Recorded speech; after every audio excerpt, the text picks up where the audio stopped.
Have you ever got angry about the past, blamed the past for how you are now? Have you ever been annoyed for things that you've done in the past that you wish you didn't do? Regret, I think that's called.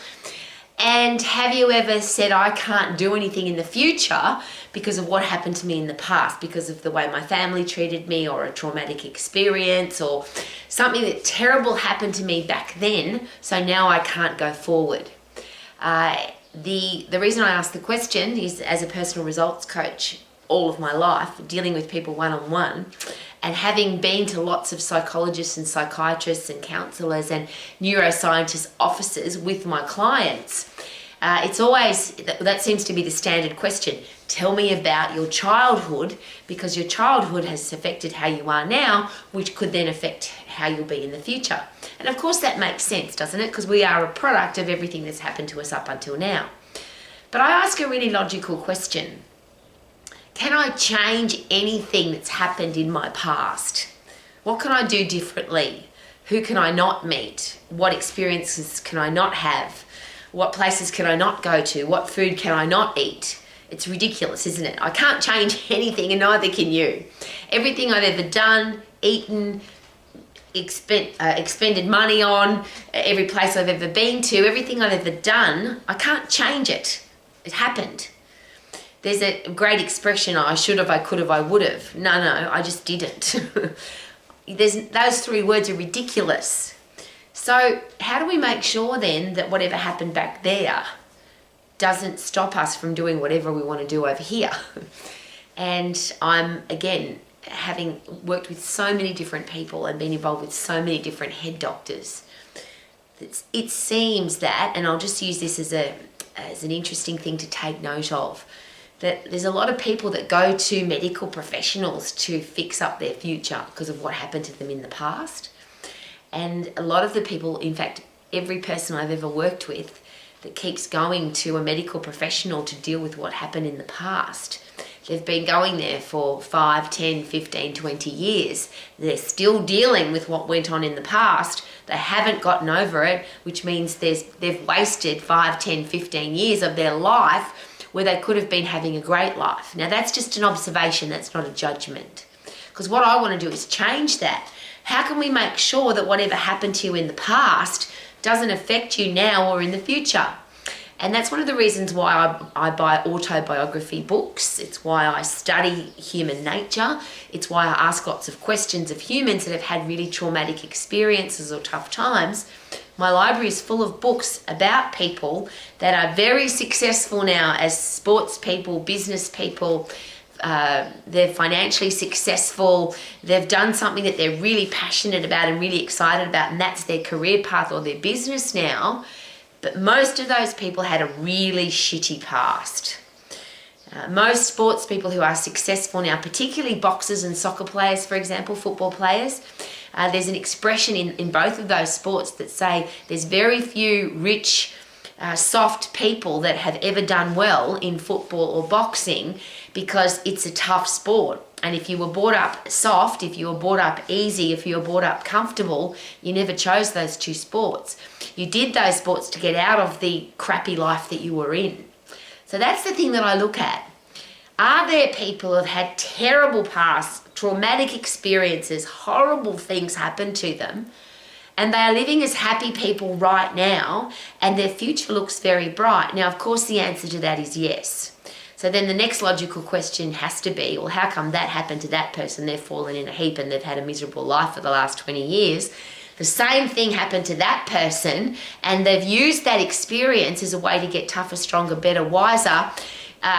They never wanted to live like that, and they don't. They're really happy now, and they're living the rest of their lives, it seems, on track.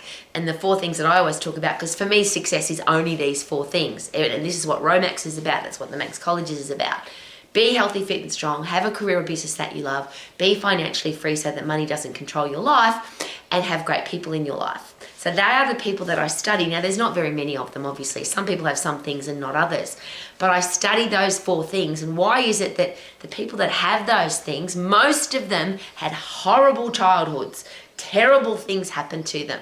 And I don't want to go into the terrible things that can happen, but you can have a horrible disease, a horrible illness, a traumatic sexual experience, somebody can abuse you. There's a whole heap of terrible things that happen. Some people it ruins their lives, and some people it makes them better so they have a better life. So that's what I'm focusing on. Why does that happen? So I'm going to use a very personal experience. My father and my mother went through the Second World War. My father was in Auschwitz concentration camp. I can't imagine that is there any more traumatic experience than that? Now, obviously, he didn't die there, but he saw everything that happened there. My mother was a nurse in Berlin right up to the end of the war. Germany was in a very terrible place the last few years of the war, and she had a horrible, horrible life. No food. She was looking after sick people because she was a nurse. They both had very traumatic experiences in the Second World War. They were on one of the first refugee ships to come to Australia, and they brought up their 5 children in Australia, and I happened to be very privileged to be one of them. Now, I had 2 very different headspaces in my upbringing. My father, if you've heard of the book Rich Dad, Poor Dad, I lived that exact same life. I had a rich dad and a very poor mum. My mother came out of the war scared of everything. She was scared of having no food. She was scared of having nowhere to live. She was scared of people ripping her off and trying to kill her. She lived her life in fear. My father was exactly the opposite. He said, I have seen the worst of everything that human nature can possibly do. And I don't want to live like that anymore. So my father became the ultimate positive thinker. He had a great sense of humour. Perhaps that's why he survived that horrible experience. He wanted the best of everything, not just for himself and his wife, but for his family. And everything he did was about, we want the best house, we want the best car, we want to be wealthy, we want to have the best food. My father would never allow a piece of even if a piece of fruit had a bump on it or a bruise, he would throw it away, because he had seen how people ate literally crumbs off the ground and worse to try and stay alive. And he said, I'm not going to have anything but the best in my life because I've seen and experienced the worst. So he came out with this magnificent positive attitude, a great sense of humour, and then lived the rest of his life as a happy, positive guy. My mother, on the other hand, and we joke about it, but it really isn't funny. My mother, for example, we couldn't take to a buffet. Because she'd lived through having no food, and a buffet has lots and lots of food, my mother couldn't leave food at the buffet. She would just eat and eat and eat and eat, and obviously she became very overweight because of that, because she had been without food for such a long time, days on end, sometimes weeks on end, that her headspace was, if I don't eat this food, there might not be food tomorrow. She couldn't drop off the past. And that was the difference between my mother and my father. My mother hung on to the past and the horrible experiences, and she was scared they were going to happen again. My father said, I've experienced a horrible past. I'm not going to allow that to affect my future. Now, there's a great question to ask there. Is that a choice? And I don't know the answer to that because I've lived through both. What I did choose to do, though, is I observed my mother's, and she was very stingy, she was frugal, she was scared, she lived under pressure all the time that something bad was going to happen. And I didn't want to live like that. So I observed what my mother was doing, and I said, I'm never going to live like that. I observed what my father did and how he lived, and I said, that's how I want to live. And that's the things that my father taught me. The best of everything. You be the best person that you can be. You keep getting better and stronger and tougher and wiser. And I just shared with my husband yesterday, we were talking about the past. And we both have this same attitude about the past. We can't change it. We can just learn from it. The past is your university. What are the good things that you learned? What are the things that you should never do again? What are the things that affected your life back then, and don't let them affect you now? And we have that conversation all the time. And it's interesting because my father, I spent a very special time with my father right at the end. It was just the two of us for 6 weeks. And right up until then, I think he was 85, I think at the time, 86 maybe. And he was very, very active. He was living by the beach in Australia. And we would walk on the beach every day, but my father wanted a purpose with his life.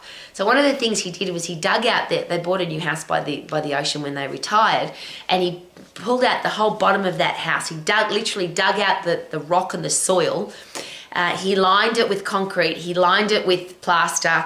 He built literally a granny flat or an apartment underneath the house, and he did it all himself because after the war he became a builder. But that was at a very old age, and my father was capable of carrying 2 full concrete bags on his shoulders. He would work well into the night. Sounds familiar because people say to me, Rowie, how do you come you're awake at 2 o'clock in the morning, 3 o'clock in the morning? Because like my dad, I've got a mission. I've got stuff to do. So I'm going to keep doing it until it's done. Now, I'm not asking you to live your life like me, but here's my observation. So many people are bitter and twisted and angry and use their past almost as an excuse for being miserable now and not being successful in the future. I can't because of what happened there. Surely that's not a great way to live.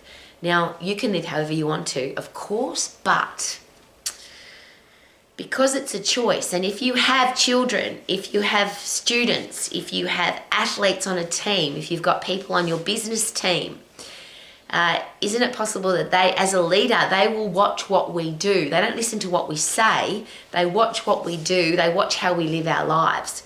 And if we are the people, if we're the parents, teachers, coaches, bosses, leaders that blame the past, I could have, should have, would have, but I didn't. This is just a fun side note, but I hear this on a regular basis. People who say to me, oh, I could have been a great sports person. I could have had a successful business. I should have. But, and then they come up with all these excuses about things, oh, this happened to me in my past, so I couldn't. Well, the answer to that is there are many, many, many hundreds, thousands, millions of people that had horrible, terrible pasts, but they've dropped off the past. All they've taken from the past, they've left the emotion behind, and they've taken the logic and said, I don't want to live like that. I don't want my life to be like that. And I'll use a very horrible example. If somebody abused you physically or mentally when you were a child or in your past, and they are still controlling your headspace now, so you're still on drugs or you're still going to the psychiatrist or you're still miserable because of what that person did to you in the past, there's a really important question to be asked here. Who's in control of your life? That person wanted to screw up your life, and they have, if they're still affecting your life. And the reason I share that with you is because so many people that I've worked with, that I've had in my life, and have had horrible mental, physical abuse in their childhood, and they've said there's no way that that person's going to control my life. I've had quite a few of my clients who became obese and morbidly obese because they were physically abused as children, and they shared with me, the reason I'm so fat is I don't want anybody to touch me. So if I'm really fat, I become horrible to look at. Nobody wants to touch me. But consequently, they're miserable and they're depressed and they're really unwell because they're morbidly obese. So that thing that happened to them, that horrible person, I can't change what horrible people do, but there's a very great quote for that. There'll always be bad people who do bad things, but the world only becomes a bad place if good people do nothing. Well, I'll just rephrase that. There's always going to be horrible people who do horrible things, but if you allow them to control your life, then whose challenge is that? I'm not going to let my past control my present or my future. And I could give you a list of horror stories and terrible things that have happened to me, but I never focus on them. The only thing I ever think about, and I've got a big smile on my face because we talk about this, my husband and I talk about this all the time. I just say, look, I'm really glad that happened to me. That terrible person, that horrible thing, that traumatic experience, I'm really glad that happened to me because it made me tougher and stronger and wiser and better. For now, I'm really happy now, and I'm really looking forward to my future. And there's another great question. How could I really appreciate my present if my whole life had been easy? I saw a quote just recently, and I'm not saying whether it's right or wrong. I just noticed it and thought, wow, that's really interesting. The headline was, if you bought your child a Rolex, you don't really love them. And it's for clickbait, I get it. But the point being, if you've been mollycoddled, if you've been given everything, if you've never had to work for anything, if you've never had a tough time or a challenge, if somebody gives you a Rolex or gives you a car or gives you everything and you never have to earn it or work for it, what happens to your ability to be tough and strong and wise and better and keep getting better?